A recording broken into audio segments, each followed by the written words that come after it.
Syed, tu lampu Syed. Okey, Akil baca doa Akil. A'udzubillahi minasyaitonirrajim. Bismillahirrahmanirrahim. Alhamdulillahirabbil alamin wassalatu wassalamu ala asyrafil anbiya'i wal mursalin wa ala alihi wa sahbihi ajma'in. Allahumma aftah alaina hikmataka wa yashir alaina min khazaini rahmatika ya arhamar rahimin. Rabbi shrah li sadri wa yassir li amri wahlul 'uqdatam min lisani yafqahu qawli. Rabbana atina fid dunya hasanah wa fil akhirati hasanah wa qina azabannar. Wa sallallahu ala sayyidina Muhammad wa ala alihi wa sahbihi wa baraka wa sallam. Walhamdulillahirabbil alamin. Amin. Okey, sekarang start share screen. Okey. Okey, nampak tak? Nampak? Nampak ah? Okey. Hari tu kita berhenti yang pembubaran perkahwinan tu, kita tak dah habis kan? Pasal nak sambung balik lah sebab itu apa? Kita tukar tajuk lain hari tu. Kita nak sambung balik. Ni bawah apa? Kalau kamu tengok yang Ustaz tunjuk ni, kita sambung kepada yang kedua lah, bahagian yang kedua. Pembubaran perkahwinan ni dia ada dua benda kan? Satu yang atas hari tu, apa dia? Tadi panggil? Apa dia? Siapa ingat? Dia panggil apa? Ustaz tengok pada atas. Dia ada dua tajuk besar dia lah, dua topik besar kan. Ni yang pertama dia ni. Pertama ni dia lebih pada apa? Konsep pembubaran perkahwinan. Tu yang ada bahagi apa? Dia talak yang kita belajar hari itulah. Ada talak. Lepas tu apa dia lagi? Cuba sebut sikit. Akil. Ada khulu'. Khulu' lagi. Ada fasakh. Okey, fasakh lagi. Dengan ni ada kat skrin ni. Nusyuz. Nampak tak? Ada share dah skrin ni. Okey, nusyuz. Okey, lagi. Apa dia ni? Ni bawah. Ni apa dia? Ni lah yang baru punya ni. Kan, ni yang kedua punya. Iaitu implikasi pembubaran perkahwinan. Maksudnya yang kita belajar ni, hari tu kita belajar dah iddah. Kan, ini dia bawah implikasi. Maksudnya kesan daripada pembubaran perkahwinan. Bila talak, bila cerai tadi, maksudnya apa kesan dia? Kesan dia ada berkaitan dengan ni lah. Iddah, tempoh masa tu lah, isteri kita kata macam berpantang tadi. Kita ada iddah. Lepas tu kita nak masuk yang kedua. Rujuk masuk lagi? Rujuk dah kan? Respon sikit. Rujuk dah belum? Syakirul? Rujuk belum. Ya ke belum? Confirm? Nusyuz dah tak? Nusyuz dah. Okay. Kira kita akan sambung iddah dah kan? Jadi kita sambung kepada rujuk lah. Implikasi yang kedua. Okay. Syakirul mula dulu lah. Rujuk.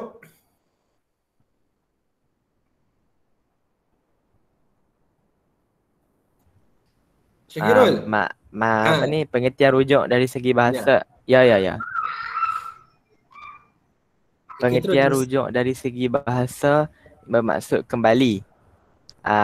Istilahnya suami mengembalikan isteri yang telah diceraikan dengan talak raj'i kepada perkahwinan asalnya ketika dia masih menjalani tempoh pernikahan kepada pernikahan asalnya ketika dia masih menjalani tempoh iddah tanpa melalui akad yang baru. Okey. Rujuk ni dia berkait apa? Dia berkait dengan talak. Kan? Maksudnya apa? Suami mengembalikan isteri yang telah diceraikan dengan talak raj'i. Kan? Talak raj'i ni yang kita belajar hari tu, talak apa? Talak yang boleh rujuk lah. Maksudnya talak 1 dan talak 2. Kan? Okey. Jadi rujuk tadi maksudnya suami boleh rujuk balik lah. Kan? Perkataan paling simple dia aku rujuk lah, nanti kita akan belajar lah sebelah dia nanti. Sirah tu. Kan? Tapi nak sebut kamu, suami mengembalikan isteri yang telah diceraikan dengan talak raj'i kepada pernikahan asalnya. Maksudnya jadi nikah casai balik lah. Kan? Dengan guna perkataan rujuk saja. Kan? Mula-mula talak. Lepas tu suami tadi dia nak kembali pada isteri dia rujuk. Kan? Dia rujuk ni lah, jadi kembali balik lah. Okay? Ketika dia masih menjalani tempoh iddah, dia berkait dengan iddah lah. Bila contoh Ustaz bagi situasi kan. Tempoh iddah tanpa melalui akad yang baru. Okay, contoh dia. Contoh Ahmad, dia talak Fatimah. Kan? Ahmad tadi, dia talak Fatimah, talak satu. Dia kata, aku cerai engkau dengan talak satu. Aku talakkan kau dengan talak satu. Contoh. Okay. Bila talak tadi, okay, dia akan apa? Dia tak akan bercerai terus. Dia tak akan berpisah terus. Dia akan ada satu tempoh kita panggil iddah tu. Maksudnya apa? Lebih kurang kita kata apa? 3 kali suci. Maksudnya isteri tadi, suami tadi, dia ada tempoh apa? Tempoh 3 kali suci tadi. Untuk apa? Untuk rujuk balik isteri dia. Maksudnya lebih kurang kita kata lebih kurang lah secara umum. Lebih kurang 3 kali suci kali. Maksudnya 3 kali mai haid lah. Kan? 3 kali suci daripada haid. Okay. 3 kali suci pada haid tadi kita kata kalau lah sekali tu sebulan. Satu period, satu haid tu satu bulan. Kita kata lebih kurang macam 3 bulan lah, maksudnya lebih kurang lah. Kan? Walaupun tak tepat tapi sebab tu guna istilah 3 kali suci tu. Maksudnya dalam tempoh tu suami boleh rujuk balik. 3 kali suci. Maksudnya bila habis tempoh 3 kali suci tadi dia tak rujuk, barulah mereka akan bercerai betul-betul. Kan? Maksudnya bila talak tadi depa masih duduk serumah. Kan? Cuma dia tidak tidur sama-sama lah, tidak bersama je. Kan? Tidak bersama ni lah arti kata maksudnya tidak bersetubuh ataupun tidak tidur sekali lah. Sebab apa? Sebab ada talak kan. Okay, tapi dia masih boleh duduk serumah. Jadi suami tadi dia ada masa 3 kali suci daripada haid untuk pikat balik, nak rujuk isteri dia ke tak? Kan? Tapi suami dia memang kena bagi tempat tinggal kat isteri lah. Kan, contoh suami nak duduk kat luar, nak pergi duduk rumah sewa lain ke apa kan, itu ikut suka dia lah. Tapi isteri tu mestilah diberi rumah kat dia, tempat tinggal. Sebab apa? Sebab isteri tadi masih lagi isteri. Inilah berkait dia. Rujuk dengan iddah. Okey. Situ dulu. Ustaz ni. Setakat tu ada soalan tak? Siapa ada tak jelas tak? Siapa? Salsabila. Faham Ya. tak? Faham tak? Faham. Faham dah? Okey. Siapa pula ni? Wani pula lah. Wani. Sambung. Ya Ustaz, Sambung ni. dalil keharusan rujuk. Firman Allah, Bismillahirrahmanirrahim. Wa bu'ulatuhunna ahaqqu bi raddihinna fi zalika in aradu islaha. Artinya, dan suami-suami mereka berhak mengambil kembali rujuk akan isteri-isteri itu dalam masa iddah mereka jika mereka para suami bertujuan hendak berdamai.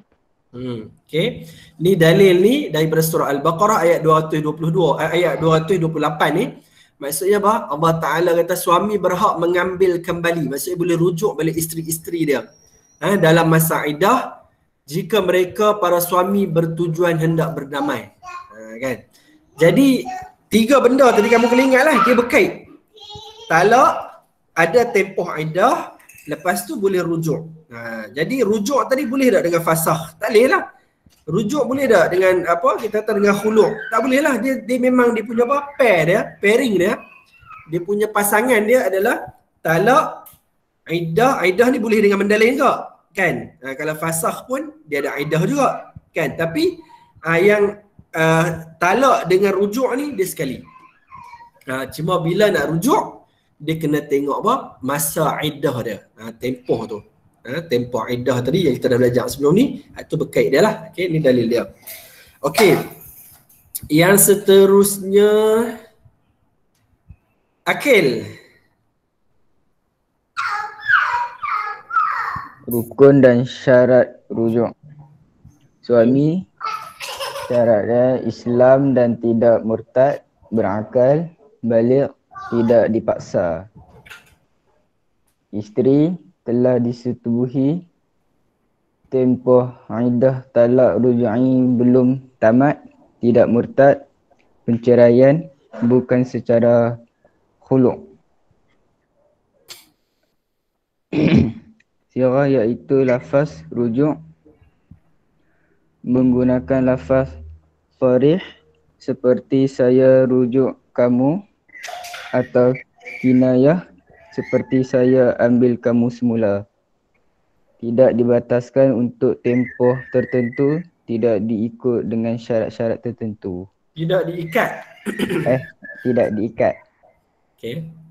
Okey, kat bawah tu sikit. Sunat diadakan saksi bagi rujuk dan syarat saksi itu bukanlah syarat sah rujuk. Okey. Dalam rukun dan syarat rujuk ni,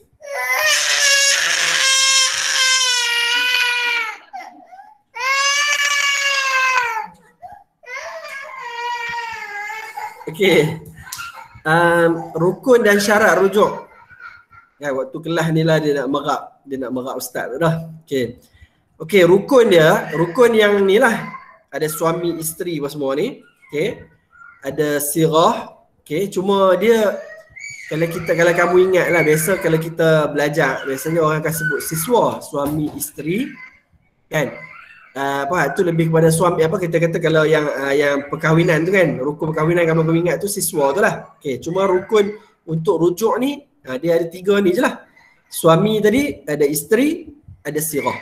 Kan? Maksudnya kalau suami dia pergi talak bini orang, kan, bukan nak rujuk bini orang, tak boleh lah kan. Kena suami dengan isteri dengan sirah. Okey. Dia punya syarat rujuk dia yang sebelah kiri ni. Okey, kalau suami tadi syarat dia apa? Syarat dia tidak dia Islam dan tidak murtad. Okey. Yang kedua berakal, okey, yang ketiga baligh, yang keempat tidak dipaksa. Kan? Ni simple je lah, Ustaz tak mahu ralang, benda ni dia simple je. Yang kedua isteri. Isteri tadi bila nak rujuk tadi dia mestilah apa? Telah disetubuhi. Kan? Kalau apa ingat hari tu kita belajar tempoh iddah kalau suami isteri bila dia berkahwin dan tak sempat bersetubuh, suami tadi talakkan dia. Dia tidak dia tidak boleh dirujuk.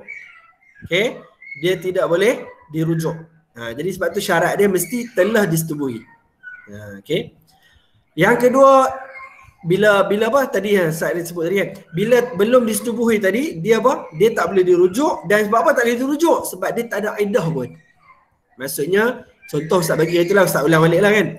Bila contoh kahwin waktu petang, malam tu tak sempat nak bersetubuh pun, suami tadi talakkan isteri tu.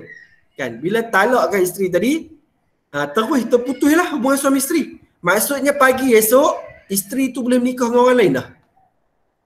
Sebab apa? Sebab dia belum disetubuhi. Ni penting ni, faham ni. Kan? Okay. Yang kedua, tempoh iddah talak raj'i belum tamat. Okey. Tempoh iddah talak raj'i belum tamat. Okey. Yang ketiga, tempoh talak raj'i ni yang ni lah, yang 3 kali suci daripada haid tadi lah. Okey. Maksudnya dalam tempoh 3 kali suci haid. Okey. Yang ketiga tidak murtad. Yang keempat perceraian bukan secara khulu'. Kan, kalau kamu ingat itu khulu' ni dia, khulu' ni isteri yang minta suami talakkan dia dan dia bayar kat suami tadi. Kan, khulu' tak boleh. Sebab isteri yang minta tu, walaupun suami yang lafazkan talak, tapi isteri yang minta. Jadi khulu' tak boleh lah rujuk. Sebab rujuk ni dia hak suami. Talak hak suami, rujuk pun hak suami. Kan, jadi sebab khulu' ni walaupun suami yang talak, tapi isteri yang minta dan dia bagi bayaran. Jadi dia tak termasuk lah. Okay. Sirah pula lafaz dia menggunakan lafaz sarih. Sarih ni pada lafaz yang jelas lah. Kan, saya rujuk kamu. Kan, ataupun kinayah. Kinayah ni kiasan. Kan, saya ambil kamu semula. Kan, dia tak sebut rujuk. Kan, saya nak kembali balik lah. Kan, saya ambil balik kamu lah. Kan, tu dia lafaz kinayah. Bolehlah, dua-dua boleh guna. Okey. Yang kedua, tidak dibataskan untuk tempoh tertentu. Okey. Maksudnya bila-bila bolehlah, selagi dalam tempoh 3 kali suci tu, bila-bila aja, siang kan, malam kan, ikut suka lah, bila suami tu nak rujuk. Yang ketiga, tidak diikat dengan syarat-syarat tertentu. Tidak diikat dengan syarat-syarat tertentu. Okey, Sat. Seminit. Sat.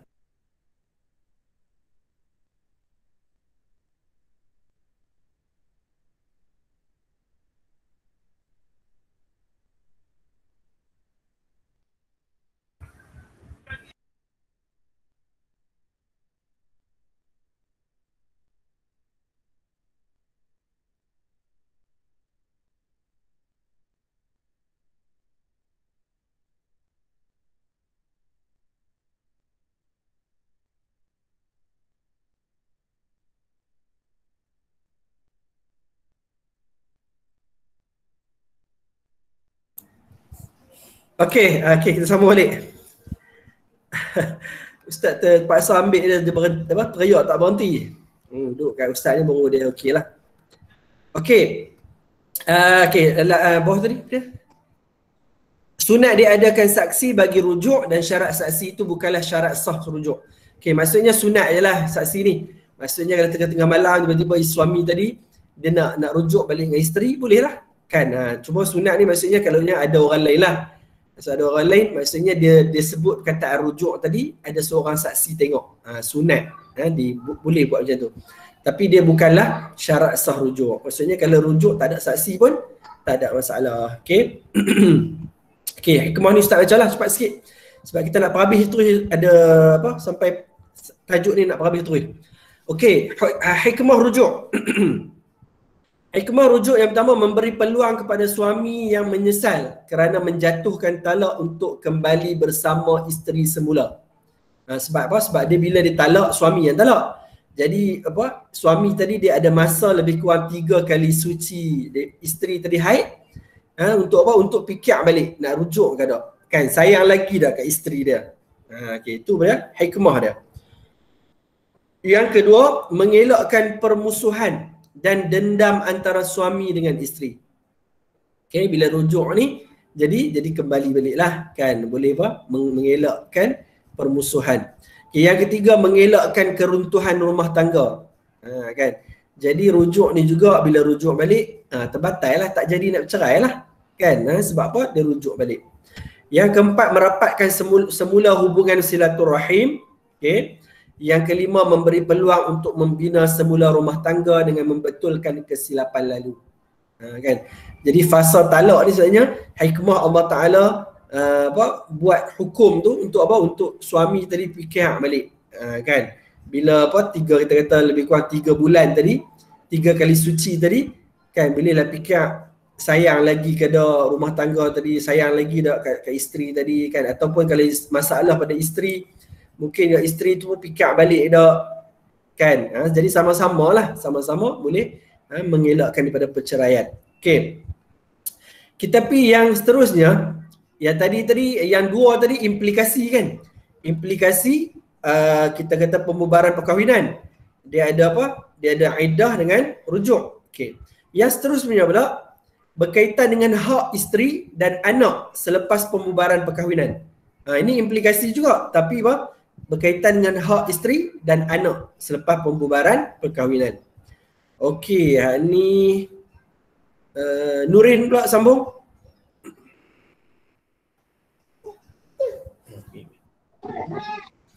Mut'ah, pengertian mut'ah dari segi bahasa ialah perkara yang menyeronokkan. Daripada istilah, harta yang wajib diberikan oleh suami kepada isteri yang diceraikannya dengan syarat-syarat tertentu. Okey, Ustaz urai dulu, kamu sambung dalil. Okey, mut'ah ni bahasa perkara yang menyeronokkan. Okey, bahasa ni tak penting sangat pun. Tak apalah, sekadar untuk kita belajar. Istilah yang penting ni. Apa dia mut'ah ni? Harta yang wajib diberikan oleh suami kepada isteri yang diceraikan dengan syarat-syarat tertentu. Kan? Harta yang wajib diberikan. Siapa masuk ni? Amni. Okey, selamat datang Amni. Amni line okey dah ke?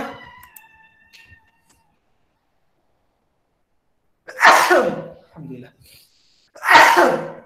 Alhamdulillah. Okey, lama balik dah.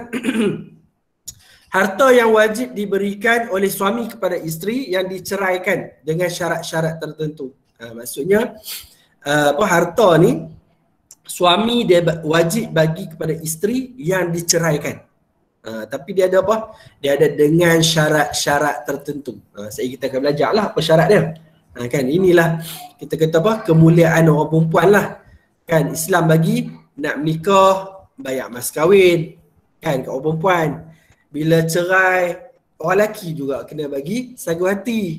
Kan maksudnya agama ni dia memuliakan orang perempuan. Kan bukanlah maksud yang sama dia menghina orang lelaki pula. Tak, tapi nak kata orang perempuan tu maksudnya apa? Mungkin pengorbanan dia jadi isteri kan. Jadi agama dia apa? Dia letakkan ada pemberian mahar, ada pemberian muta'ah. Muta'ah ni jangan tertukar pula. Muta'ah ni ada dua lah sebenarnya istilah. Satu lagi muta'ah ni lah yang kita belajar ni. Satu lagi muta'ah apa? Muta'ah yang kita kata kahwin yang bertempoh tu. Yang syiah tu nikah muta'ah. Kan? Yang syiah yang guna muta'ah tu muta'ah juga. Tapi hak tu yang sesat lah, yang tu tak boleh lah. Kan? Hak tu yang menikah ada tempoh masa. Kan? Kahwin untuk tempoh sebulan.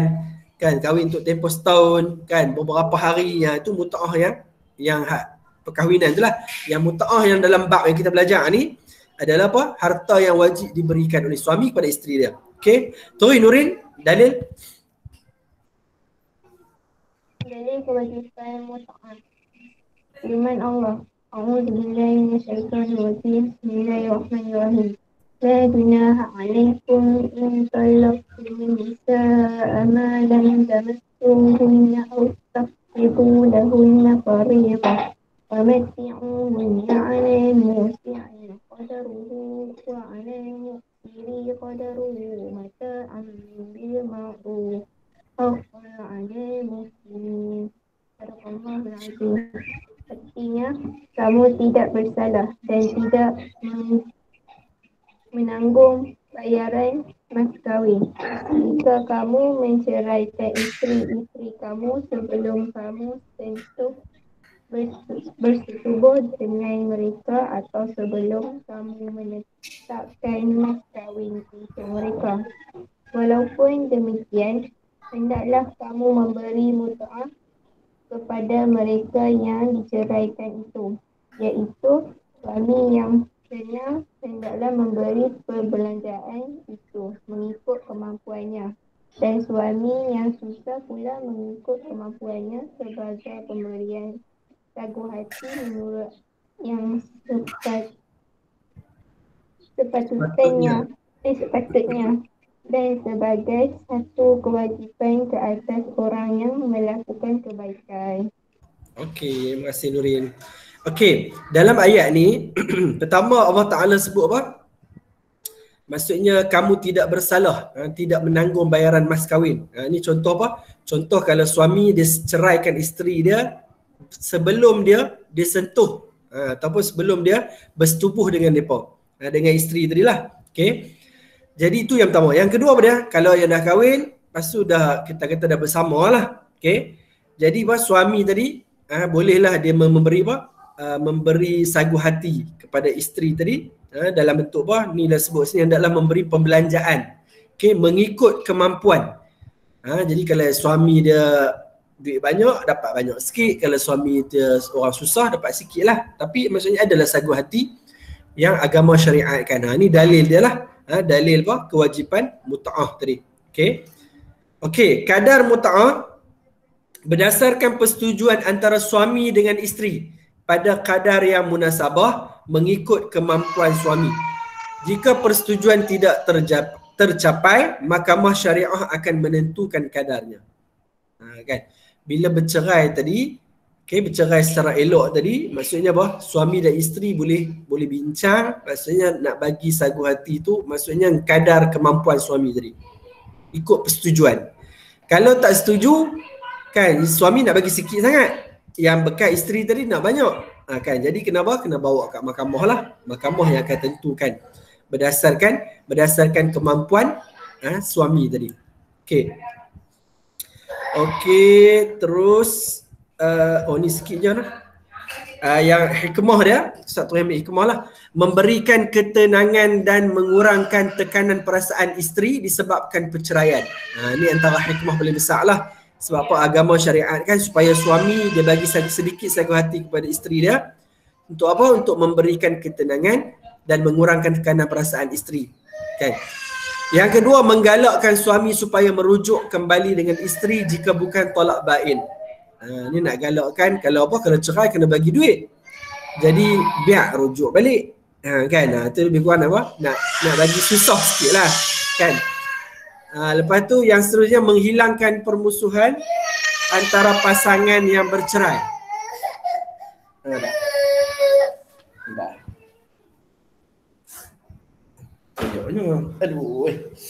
Okey, menghilangkan permusuhan antara pasangan yang bercerai. Kan bila bagi bayaran tadi, bila bagi sagu hati, kurangnya apa? Tak ada lah sampai bermusuh tadi kan. Okey. Hadiah penghargaan untuk jasa dan budi isteri sepanjang tempoh perkahwinan. Ini juga sebagai hadiah penghargaan daripada suami kepada bekas isteri dia lah. Sebab apa? Jasa dan budi isteri tadi. Yang kelima, membolehkan isteri memulakan hidup baharu setelah hilang tempat bergantung. Kurangnya lepas tu kot dia tak kerja ke apa, dia adalah sedikit duit, sedikit apa, sumber pendapatan. Maksudnya apa? Sebab suami tadi bagi kita kata bekas suami dia bagi sedikit penghargaan. Itu salah satu hikmah lah daripada ni. Okey, kita pergi yang kedua pula, harta sepencarian. Ni kesan daripada cerai lah ni kan. Tadi yang pertama muta'ah, nak bagi sagu hati. Yang kedua pula harta sepencarian pula. Ni Daniel pula, Daniel. Ya. Ya. Harta sepencarian. Pengertian harta sepencarian. Suatu harta sama ada harta ilahi tu. Harta ilai. Harta ilai atau harta tidak. Harta alih. Harta alih atau harta tidak alih yang diperoleh bersama suami isteri semasa perkahwinan berkuat kuasa mengikut syarat-syarat yang ditentukan oleh hukum syarak. Harta itu juga termasuklah harta yang diperoleh sebelum mereka berkahwin tetapi telah dimajukan atau ditingkatkan nilainya dalam masa perkahwinan hasil usaha bersama atau sumbangan mereka bersama. Okey. Harta sepencarian ni dia tutup. Okey. Harta sepencarian ni, okey, apa dia sebut, suatu harta sama ada harta alih atau harta tidak alih. Harta alih tidak alih ni beza yang itulah. Kalau tanah dengan rumah dia tak boleh alih, kalau kereta dia boleh bergerak, kan boleh alih. Itulah beza dia. Maksudnya harta yang tak boleh bergerak, yang melekat kan. Yang tidak, yang boleh alih ni alih lah, boleh alih lah. Okey. Yang diperoleh bersama suami dan isteri semasa perkahwinan berkuat kuasa. Maksudnya harta ni maksudnya sepanjang dia menjadi suami isteri, okey, mengikut syarat-syarat yang ditentukan oleh syarak, kan. Okey, harta itu juga termasuklah harta yang diperoleh sebelum mereka berkahwin tetapi telah dimajukan atau ditingkatkan nilainya dalam masa perkahwinan hasil usaha bersama atau sumbangan mereka bersama. Maksudnya kalau pertama contohlah dia perkahwin-kahwin, lepas tu dia buka perniagaan. Maksudnya hasil perniagaan tadi dia buat sama-sama tadi, itu termasuk dalam harta sepencarian lah. Bila sebut harta sepencarian ni, dia akan berkongsi lah maksudnya. Kalau bercerai apa-apa, maksudnya isteri akan dapat bahagian dia lah. Itu yang isu dia sekarang ni. Kan, kalau tak cerai tu tak ada isu lah, dah kongsi kan. Sama juga kata suami tadi, dia dah ada bisnes lah sebelum kahwin. Bila kahwin lepas tu, bisnes tadi makin berkembang. Dan isteri juga apa? Dan isteri juga tolonglah hasil usaha bersama. ataupun ada sumbangan daripada isteri. Jadi walaupun perniagaan tadi dia buka sebelum kahwin lagi, tapi juga akan ada harta sepencarian tadi. Sebab apa? Sebab lepas tu berjaya dimajukan lagi lah. Jadi termasuk juga dalam harta sepencarian. Harta sepencarian ni penting tau kamu faham. Sebab nanti bila pasangan suami isteri tadi kahwin, kan, yang kita kata harta yang faraid tu lain pula. Hak tu memang isteri akan dapat. Hak tu isteri akan dapat, mak ayah akan dapat, anak-anak akan dapat, dia ada pembahagian dia lah. Kan? Hak tu faraid tu. Kan? Harta pusaka. Adapun harta sepencarian ni, dia sebelum nak harta pusaka tu kena asing dulu. Maksudnya contohlah, saya bagi contoh lah. Contoh dia boleh jadi mati atau cerai lah, kan. Maksudnya kalau kita ambil cerai lah, bila cerai hidup ni, maksudnya bila bercerai suami isteri, jadi contohlah depa ada hasil dia, depa katalah ada 1 juta. Kan? Kata lepas tu mahkamah pun tolong kira. Dia kata macam tu, laki tadi dapat 500,000, isteri tadi pun, bekas isteri pun dapat 500,000. Itu contoh simple lah. Okey. Dalil pensyariatan. Kita 20 ni, 10 Auni tadi masuk berjaya dah ke keluar balik?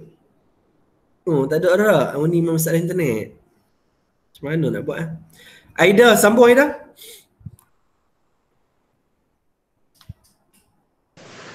Ya. Sambung. Dalil kan? Ya, betul. Dalil pensyariatan harta sepencarian. Tiada dalil khusus daripada Al-Quran atau hadis mengenai harta sepencarian, tetapi telah menjadi adat masyarakat Melayu. Adat ini tidak bercanggah dengan syarak, maka boleh diterima berdasarkan kaedah fiqh. Al-adatu muhakkamatu. Artinya, adat yang baik itu boleh menjadi peraturan yang wajib dipatuhi. Dah. Terus sikit lagi. Jenis-jenis harta sepencarian. Hasil sumbangan langsung kedua-dua suami dan isteri dengan masing-masing mengeluarkan modal untuk membeli harta tersebut.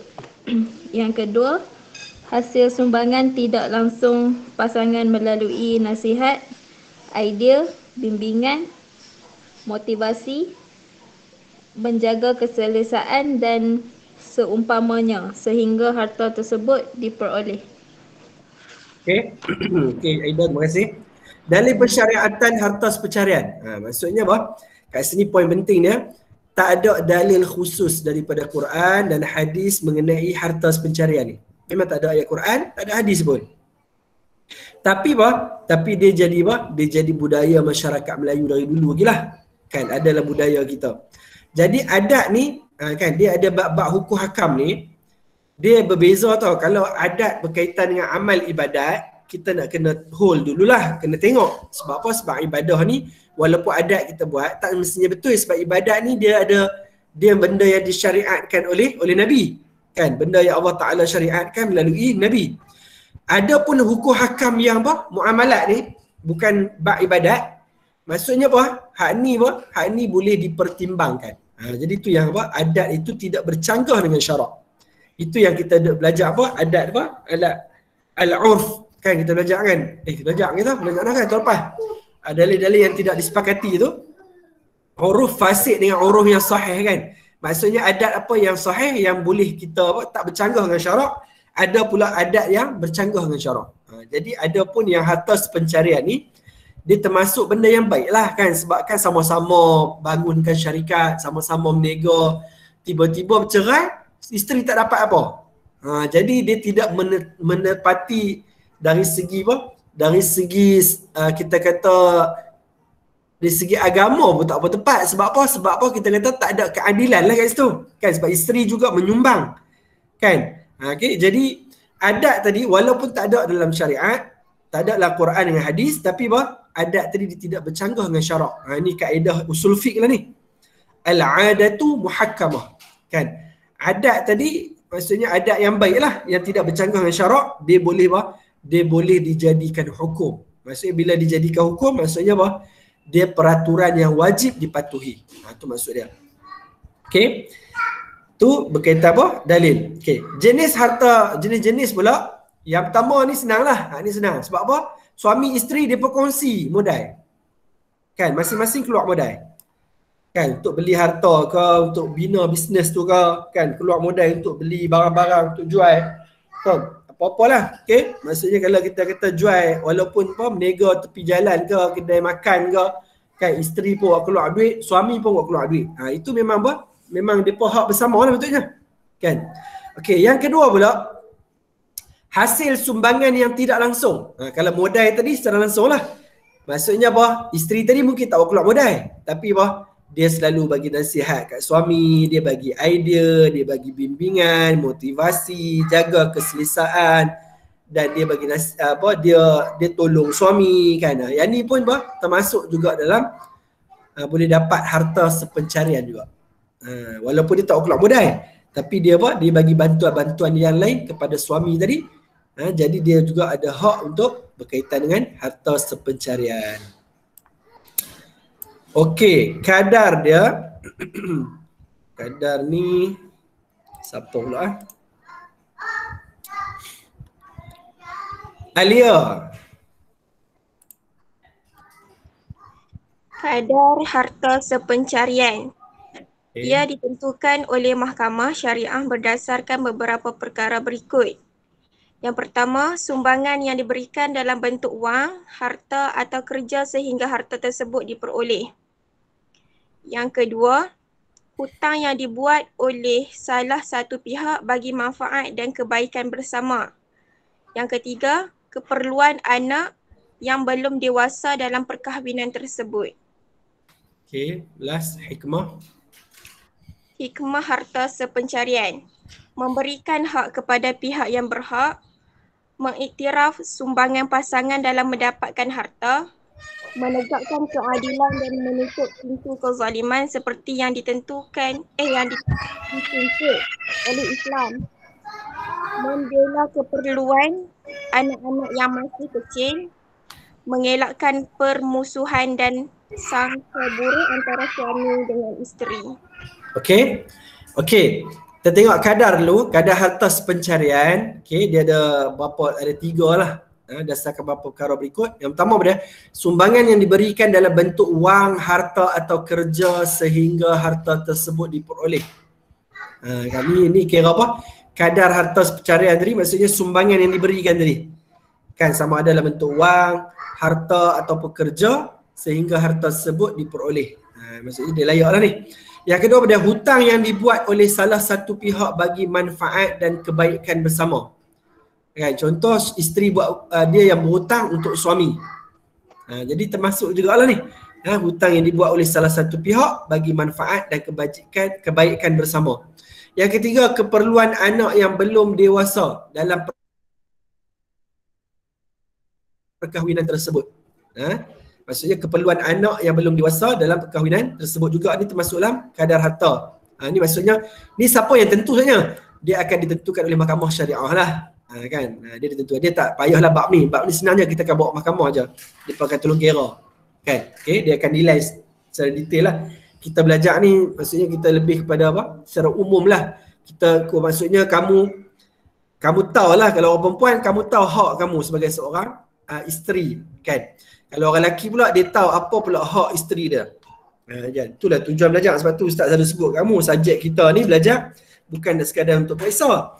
Kan nak apa? Kita nak faham benda tajuk-tajuk ni sampai bila-bila. Mungkin tak berlaku kat kita, tapi mungkin berlaku kat kakak kita, kat adik-beradik kita, kat kawan kita. Jadi bila orang sebut berkaitan dengan harta sepencarian ni, sekurangnya mungkinlah kita tak ingat semua, tapi kurangnya kita nampak lah, oh benda apa. Kita tahulah. Kan apabila sebut harta sepencarian tu kita boleh nampak sebab kita dah biasa belajar. Okey, harta hikmah dia. Hikmah dia memberikan hak kepada pihak yang berhak. Okey. Dia ada hak secara ni, ada hak suami, ada hak juga isteri. Okey. Yang kedua, mengiktiraf sumbangan pasangan dalam mendapatkan harta. Kan? Menegakkan keadilan dan menutup pintu kezaliman. Maksudnya kalau lah isteri tak ada hak, suami tadi bila cerai, kan maksudnya dia tak ada lah, dia bolot semua. Kan maksudnya ada bahagian untuk bekas isteri dia. Yang keempat, membela keperluan anak-anak yang masih kecil. Okey, hak ni juga boleh dapat kadar apa? Kadar daripada harta pencarian tadi, anak-anak yang kecil ni pun boleh dapat. Okey. Yang kelima apa? Mengelakkan permusuhan dan sangka buruk antara suami dan isteri. Kan dia bila kalau tak dapat hak nanti, dia akan jadi bergaduh, dia akan jadi apa? Menyebabkan permusuhan lah. Sebab apa? Sebab isteri tak dapat hak yang sepatutnya untuk diri dia. Okey, kita akan pergi yang terakhir.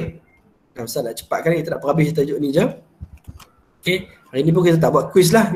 Hari ni kamu nanti akan buat terus jawab soalan modul yang kita ada tu lah. Okey. Okey, Hafdhanah, siapa lagi Ustaz tak lagi Wani baca lagi Wani? Belum tak Wani tak? Wani dah Wani?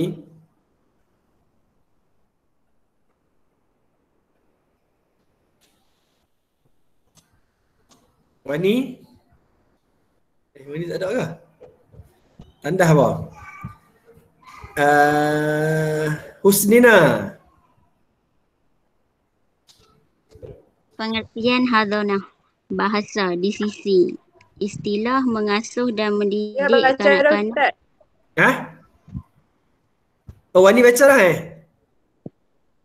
Okey, tak apa. Husnina sambung. Mengasuh dan mendidik kanak-kanak yang belum memayis dan golongan yang tidak boleh menguruskan dirinya sendiri dengan menjaga kebajikan serta melindungi mereka daripada perkara-perkara yang memudaratkan. Okey, sambung sikit hukum hadonah.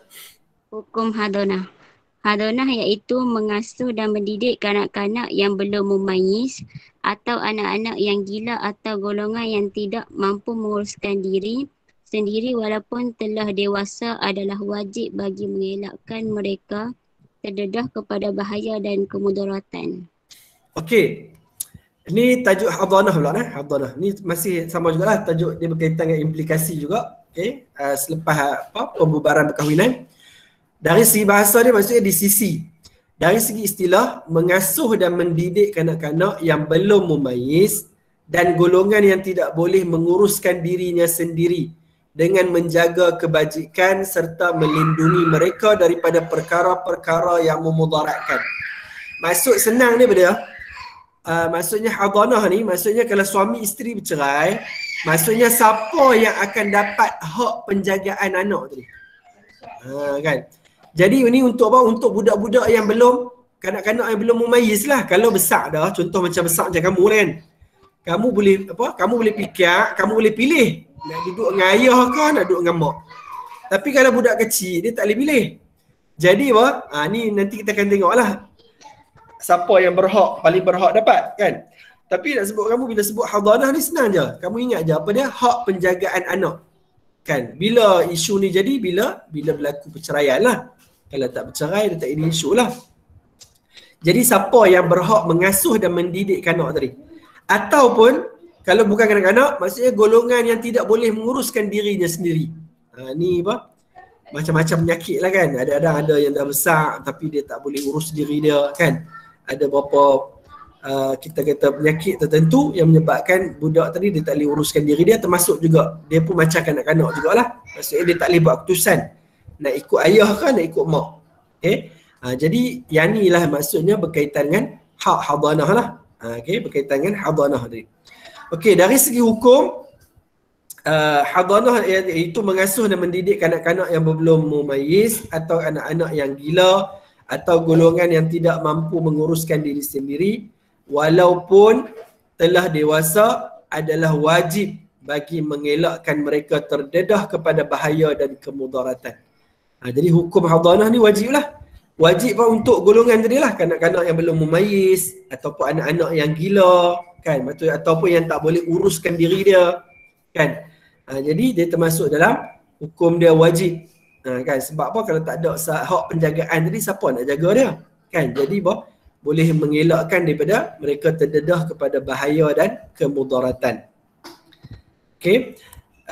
Seterusnya dalil ni Husnina dah. Najihah. Sambung Najihah. Ada Najihah ada tak? Ada. Okey, sambung Najihah. Dalil pensyariatan hadanah. An Abdullah ibni Amri qala anna ra'atan qalat ya Rasulullah inna bani hadza kana batni lahu wi'aan wa sadri lahu siqa'in wa hijri lahu hiwa'in wa inna abahu talaqani wa arada an yantazi'ahu minni faqala laha Rasulullah anti ahaqqu bihi ma lam tanhihi. Artinya daripada Abdullah bin Amru berkata, seorang perempuan telah berkata, wahai Rasulullah, sesungguhnya anakku ini pernah berada di dalam perutku, pernah meminum susuku, pernah bermanja di ribaanku, dan bapanya pula telah menceraikanku serta mahu mengambilnya daripadaku. Maka Rasulullah bersabda, kamu lebih berhak terhadapnya selagi kamu tidak berkahwin. Okay. Ni dalil apa? Pensyariatan hadanah. Dalil ni juga lah menunjukkan kata apa? Ibu lebih berhak lah. Kan? Sebab apa? Seorang perempuan ni dia main mengadu kat Nabi. Dia kata anak ni lah dalam perut aku, pernah minum susu aku, pernah bermanja di riba aku, pernah apa? Maksudnya dia duk bela anak ni lah kan. Bapak dia pula ceraikan aku serta nak ambil kan anak tadi daripada aku. Jadi Nabi kata apa? Nabi kata kamu lebih berhak terhadapnya selagi kamu tidak berkahwin. Bila kahwin, maksudnya apa? Dia bukanlah dia nak tengok boleh tak? Bila hak penjagaan ni maksudnya apa?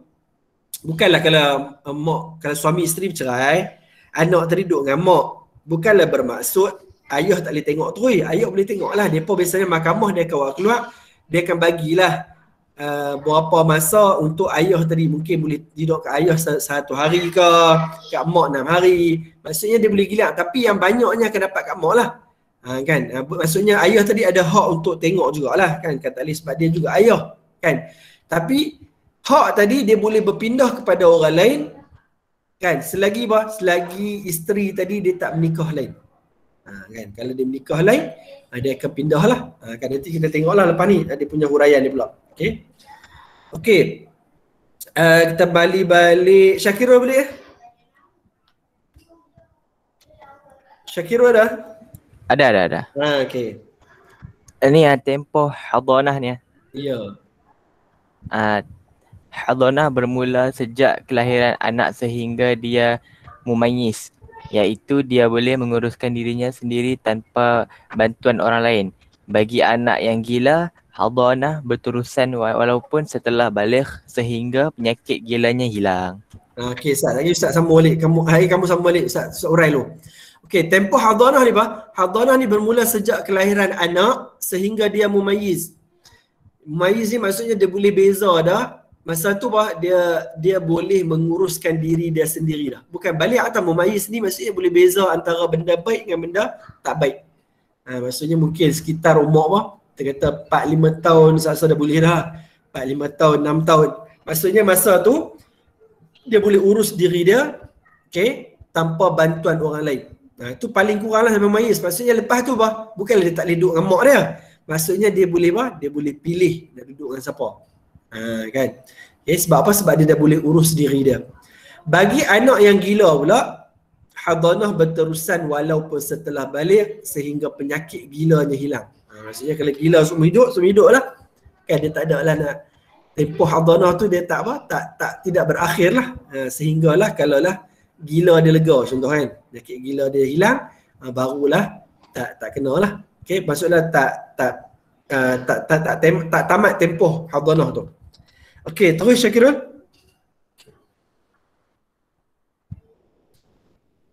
Golongan yang berhak mendapat hadanah mengikut turutan. Ibu, nenek sebelah ibu dan ke atas, bapa, adik-beradik perempuan kandung, nenek sebelah bapa. Belah tu, belah kiri. Ikut garisan dia. Okey. Bapa, nenek sebelah bapa dan ke atas, adik-beradik perempuan kandung, adik-beradik perempuan seibu, adik-beradik perempuan sebapa, ibu saudara sebelah ibu, ibu saudara sebelah bapa, waris lelaki yang layak menerima asabah, lelaki yang mahram kepada anak.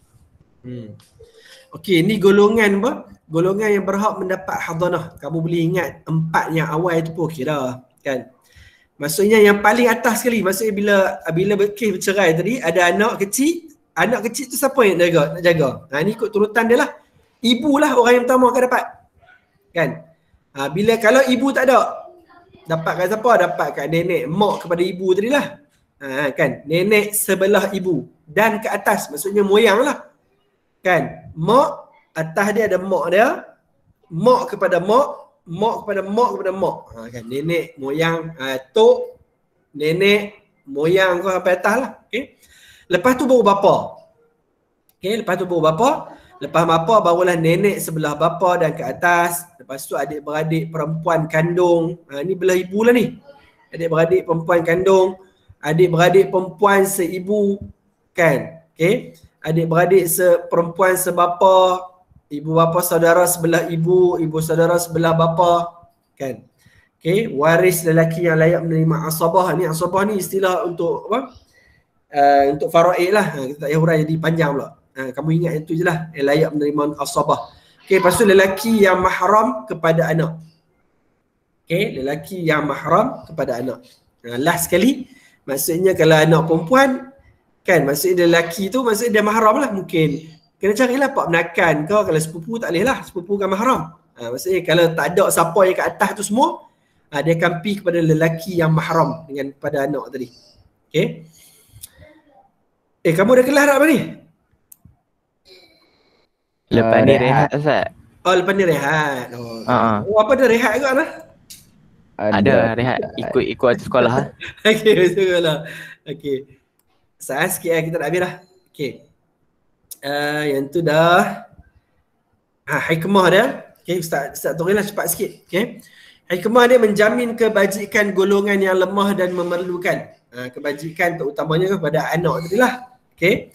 Mengelakkan pengabaian terhadap anak-anak setelah perceraian berlaku. Okay. Jadi bila ada hak hadanah ni, jadi maksudnya anak ni tak tercapai lah siapa nak jaga kan. Maksudnya dia ada orang yang akan jaga dia.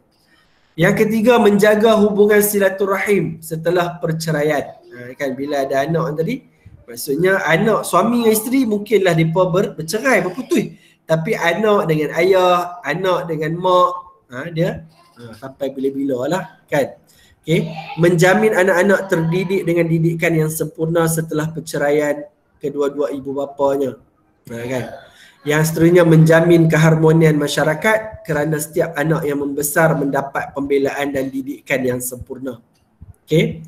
Itu hikmah hadanah. Implikasi pembubaran perkahwinan terhadap individu, masyarakat dan negara. Ini kesan pembubaran perkahwinan lah. Kan? Dari segi individu, membebaskan seseorang daripada bebanan masalah rumah tangga yang tidak boleh diselesaikan. Ni kalau apa? Sebab apa adanya istilah cerai tadi? Sebab apa? Untuk rumah tangga yang tak boleh nak diselamatkan. Kan? Isteri yang kena dera, kan? Yang kena selalu dengan suami dia, emosi lah, fizikal, kan? Ataupun suami sendiri pun boleh jadi juga, kan? Suami yang terdera dengan emosi oleh isteri dia ke, kan? Jadi boleh membebaskan seorang daripada bebanan masalah. Yang kedua, menanam rasa hormat yang tinggi terhadap peranan pasangan dalam menjaga keharmonian rumah tangga. Okey. Yang ketiga, memberikan keadilan kepada individu yang berhak. kan, memberi peluang kepada setiap individu yang bercerai memulakan kehidupan yang lebih baik dan bahagia, kan. Bila cerai, kadang-kadang ada orang dia menikah lain, bila menikah lain tu lebih bahagia daripada pernikahan yang pertama. Bagilah peluang kat dia, kan. Sebab apa? Sebab kalau nak menikah ni semua orang nak bahagia, tapi kita tak tahu akan datang jadi apa, kan. Jadi agama disediakan peruntukan untuk yang orang-orang yang tak bahagia tadi lah. Okay. Mengekang setiap individu daripada menuruti hawa nafsu sahaja. Okay. Itu dari segi individu. Masyarakat pula melahirkan generasi umat Islam yang terbela dan terdidik dengan didikan yang sempurna, mengekalkan keharmonian melalui hubungan yang baik antara anggota masyarakat, okay, menegakkan keadilan dan membentras kezaliman daripada berlaku dalam masyarakat, membela golongan yang lemah dan memerlukan, menjaga kemaslahatan masyarakat dan menjauhkan kemudaratan. Okay. Tu bila individu bahagia, masyarakat pun akan bahagia, negara pun akan bahagia jugalah, kan. Menggalakkan perkembangan negara dari segi aspek sosial. Sebab tu dia kebahagiaan, kita kata sesebuah negara ni kita nak maju, dia kena bermula daripada individu tu sendiri. Kan, kalau semua individu semua gila, kan, semua tekanan emosi, macam mana nak jadi masyarakat yang bahagia, kan. Sebab tu bermula daripada individu, lepas tu naik kepada keluarga, lepas tu dia jadi masyarakat, last sekali barulah negara, kan. Jadi negara pun dia tak akan jadi bahagia kalau masyarakat ataupun individu tak bahagia, kan. Tu basic je. Okay. Yang seterusnya, menjauhkan negara daripada rakyat yang tidak bertanggungjawab, membolehkan usaha ditumpukan dalam pembangunan negara, mengelakkan negara daripada permusuhan antara anggota masyarakat, menjauhkan negara daripada perkara yang boleh membantutkan kemajuan. Ini benda-benda simple lah, kamu boleh ni tengok, kan, berkaitan dengan kekeluargaan tadi. Okay. Last, usaha dan tindakan untuk mengukuhkan hubungan kekeluargaan. Kan, ni dia bagi macam apa, usaha ataupun alternatif lah cara sepatutnya, kan. Walaupun tadi sebelum ni kita belajar tajuk bab nikah ni lama dah ni, kan. Ni baru ini baru habis. Bermula daripada kahwin, macam mana nak bahagia lah, hak suami isteri lah semua, sampailah kita belajar hari ni habis, sampailah berkaitan dengan pembubaran perkahwinan. Maksudnya apa? Maksudnya agama disediakan secara menyeluruh, kan, secara menyeluruh hukum hakam berkaitan dengan perkahwinan. Okay. Ni antara usaha dan tindakan nak kukuhkan hubungan kekeluargaan. Okay. Satu, sentiasa menjaga adab dalam pergaulan dengan ahli keluarga dan kaum kerabat. Okay. Menjaga adab. Yang kedua, memilih pasangan yang mengamalkan ajaran Islam dalam kehidupan seharian. Sebab tu kalau kita kata nak keluarga yang bahagia, kita kena bermula daripada awal lagi. Yang Ustaz yang kita bahaskan sebelum ni pada, maksudnya dari segi nak cari calon suami, nak cari calon isteri. Kan, sebab itulah Nabi sebut apa? Nabi sebut utamakan yang beragama. Sebab nak kahwin ni bukan sehari. Kan, cinta ni dia boleh pudar. Cantik pun dia boleh hilang. Kan, harta pun boleh hilang juga. Kan, tapi kalau ada agama, kan, agama ni termasuklah, kan, akidah yang betul, ada akhlak yang baik, kan. Jadi apa? Benda-benda ni yang akan membahagiakan kita. Okay. Yang ketiga, sentiasa menambah ilmu agama yang dapat mendekatkan diri kepada Allah Ta'ala, kan. Cara nak kukuhkan hubungan keluargaan ni, kita kena belajar ilmu agama, kan. Sebab orang Islam ni kita nak bahagia di dunia, nak bahagia di akhirat, kita kena apa? Kita kena menambahkan ilmu. Kan, kita kena belajar. Okay. Yang seterusnya, berusaha untuk menunaikan tanggungjawab yang dipikul dengan sehabis baik. Okay. Suami dia dia tunaikan tanggungjawab dia sebagai suami, isteri tunaikan tanggungjawab dia sebagai isteri, anak tunaikan tanggungjawab sebagai anak, kan. Lagi bahagialah keluarga, kan. Yang seterusnya, sentiasa berusaha mewujudkan suasana yang harmoni dan selesa kepada ahli keluarga. Okay.